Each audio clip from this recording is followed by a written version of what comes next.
Ada seorang ulama besar bernama Syekh Abdul Wahid. Beliau dikenal bukan hanya sebagai orang yang sangat alim dalam ilmu agama, tetapi juga sebagai pribadi yang bijaksana dan penuh kasih sayang kepada umat. Beliau datang dari keluarga yang sangat menghargai ilmu dan sangat taat kepada agama. Namun, perjalanan dakwah beliau tidak hanya diwarnai dengan kesuksesan dan kemudahan, melainkan juga dengan tantangan-tantangan berat yang harus dihadapi. Syekh Abdul Wahid mulai perjalanan dakwahnya di berbagai pelosok daerah, membawa ajaran Islam dengan penuh kesabaran dan ketekunan. Salah satu tempat yang sangat mengesankan dalam perjalanan dakwah beliau adalah di Pulau Buton, khususnya di sebuah desa kecil bernama Wawowangi. Desa ini terletak cukup terpencil, jauh dari hiruk-pikuk kota besar, dan mayoritas penduduknya masih sangat sederhana. Wawowangi adalah desa yang sangat tradisional, dengan sebagian besar masyarakatnya belum mengenal Islam. Mereka menjalani hidup dalam adat yang sudah diwariskan turun-temurun, namun belum mengenal Islam yang dibawa oleh Nabi Muhammad SAW. Saat Syekh Abdul Wahid tiba di desa Wawowangi, ia segera disambut oleh penduduk yang penuh rasa penasaran.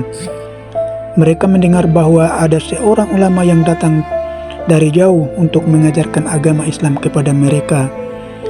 Bagi mereka, ini adalah suatu kesempatan langka, karena mereka jarang sekali bertemu dengan seorang ulama yang memiliki pengetahuan agama yang dalam.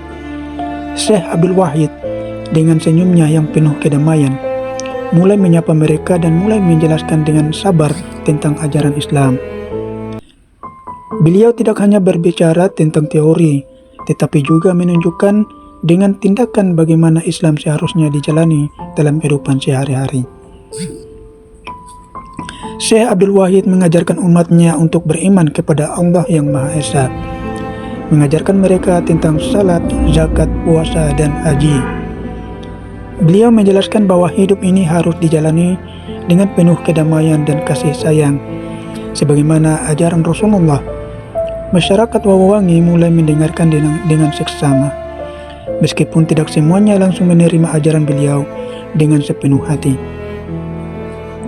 Beberapa dari mereka tetap ragu-ragu, sementara yang lainnya mulai terbuka hati mereka terhadap agama Islam yang mulia ini. Namun, satu masalah besar mulai muncul. Masyarakat Wawowangi tidak memiliki tempat yang layak untuk melaksanakan ibadah bersama. Saat itu mereka hanya beribadah di rumah-rumah mereka dengan kondisi yang sangat sederhana, bahkan seringkali tanpa tata cara yang benar. Tanpa adanya masjid, mereka kesulitan untuk berkumpul sebagai umat Islam dengan menjalankan salat berjamaah, yang merupakan salah satu bagian penting dalam ibadah umat Islam. Syekh Abdul Wahid merasa bahwa untuk dakwahnya benar-benar diterima, ia perlu memberikan solusi untuk masalah ini. Beliau memutuskan untuk membangun sebuah masjid di desa Wawowangi, tidak hanya untuk tempat beribadah, tetapi juga sebagai pusat pendidikan dan tempat berkumpulnya umat Islam untuk memperdalam ilmu agama. Membangun masjid bukanlah hal yang mudah, terutama di sebuah desa terpencil dengan sumber daya yang terbatas. Namun Syekh Abdul Wahid tidak gentar.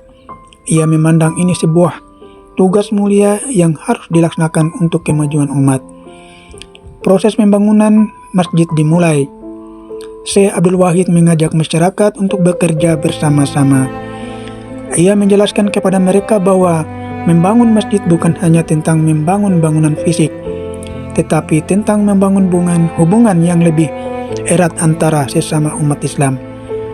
Dengan tekad yang kuat, masyarakat Wawowangi mulai menyumbangkan apa yang mereka miliki. Para lelaki desa membantu dalam pekerjaan fisik seperti memotong kayu, mengumpulkan batu, dan mengangkut bahan bangunan. Wanita juga ikut berpartisipasi dengan membuat makanan dan memberikan dukungan moral. Tidak ada yang merasa terbebani, karena semuanya dilakukan dengan semangat gotong royong yang tinggi. Meskipun begitu, tantangan tetap ada. Pembangunan masjid membutuhkan waktu yang cukup lama, dan kondisi alam yang sulit serta keterbatasan material membuat prosesnya menjadi lebih berat. Namun Syekh Abdul Wahid tidak menyerah. Ia terus mendorong umatnya untuk tetap semangat, untuk menjaga nilai niat yang tulus dalam membantu membangun masjid ini. Dalam setiap kesempatan ia memberikan ceramah-ceramah yang menginspirasi masyarakat untuk terus berusaha dan bekerja keras. Setelah berbulan-bulan kerja keras dan doa, masjid itu akhirnya selesai dibangun. Masjid yang berdiri kokoh ini menjadi simbol dari perjuangan Syekh Abdul Wahid dan masyarakat Wabuwangi dalam menyebarkan agama Islam. Masjid itu bukan hanya sekedar bangunan, tetapi sebuah tempat yang penuh berkah dan keberkahan bagi umat Islam di desa tersebut. Di masjid itu mereka dapat melaksanakan salat berjamaah, mengaji, dan memperdalam ilmu agama. Selain itu, masjid juga menjadi tempat berkumpulnya para pemuda untuk berdiskusi tentang ilmu pengetahuan dan agama. Setelah masjid selesai, Syekh Abdul Wahid tidak hanya meninggalkan sebuah bangunan, tetapi juga sebuah warisan yang sangat berharga bagi masyarakat Wabuwangi. Ia telah membangun sebuah pondasi yang kuat dalam dakwah Islam, mengajarkan umat untuk selalu bekerja sama, saling membantu dan menjaga ukhuwah Islamiyah. Masyarakat Wabuwangi yang awalnya terpecah-pecah mulai bersatu dan semakin mempererat ikatan persaudaraan mereka.